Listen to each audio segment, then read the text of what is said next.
Tonight, we bring you a story of children in fear. John Wayne Gacy only wishes he had these kind of opportunities.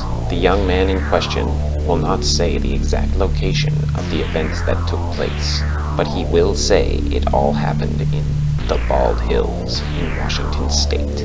It's filled with forests and woods, and the Chutes River runs through it. The river was just behind his house. Across a field, they would generally keep their horses.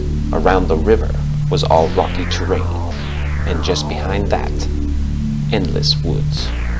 There were very few houses around there. It was literally in the middle of nowhere. This all happened back when he was in the 4th grade. The house was occupied by 5 heads, 6 including a friend. The young man, his 3 brothers, his oldest sister, she was the only one who could drive, and a friend. Their dad was a truck driver, so he was gone for long periods of time, and their mother lost the battle to cancer when he was 5 years old. So they invited their friend out after school to spend the weekend. He brought his PS2, and they were ready to pull all-nighters on GTA Vice City. Well, something else decided to change that. When it was night, he and his friend decided to go outside. While they were outside in the yard, they began to hear footsteps in the driveway, which was very odd. The yard was surrounded by a chain-link fence and 2 gates on different points of the yard. So while staying in the yard, they did their best to try and see if they could spot who was there, while remaining in hiding. They couldn't see anything. It was much too dark, though they did manage to make out something wandering around in the driveway. It was a fairly large driveway. It led up a steep hill. His friend bottled up the courage and yelled out to it, saying that it was on private property, which may have been a mistake. The footsteps stopped for a few seconds, then started towards them. He looked to his friend's face, nothing but shock. Whoever or whatever was walking around. It didn't say anything. It just started walking towards them. They bolted inside, speaking faster than their minds could think, telling everyone of what was happening. His sister was sleeping at the time, and they didn't want to bother her, but he and his friend were freaking out, and his 3 brothers were becoming a little concerned as well, so they woke up his sister and told her to call the police. She just got pissed off, because she figured they were losing it and told them to leave her alone, that she had work in the morning. She eventually gave in and grabbed the dogs. They had 5, and went outside with a flashlight to look around. She put on her rubber boots and jacket, and went outside and walked around to prove them wrong. She walked out of the yard and around the outside of the chain-linked fence. The young boy and his friend waited on the deck, watching her. She walked by an old woodshed, and then it happened. A blood-curdling scream coming from inside the woods, just behind the woodshed, raised the hairs on his neck and struck him with fear. His sister immediately shined the flashlight in the woodshed. He and his friend ran inside.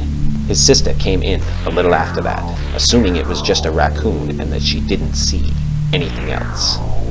That put them all at ease, and they went off to play GTA. No more than an hour later, they began to hear some footsteps in the mud around the house. They all froze again. His sister, already back to bed, they didn't want to wake her again. They paused the game, not making a move. The footprints made their way on the deck of the house, and they walked by the sliding glass door.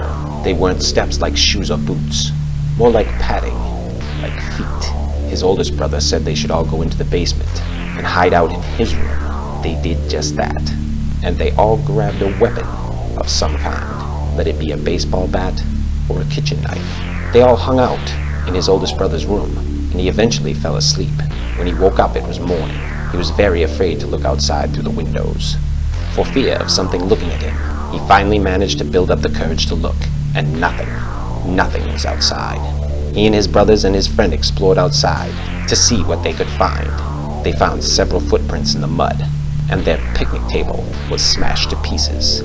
The gate was bent and wouldn't open anymore. His dad had to fix them. They explored the back parts of the woods just by the house, and what they saw, which wasn't there before, was a little teepee made of sticks.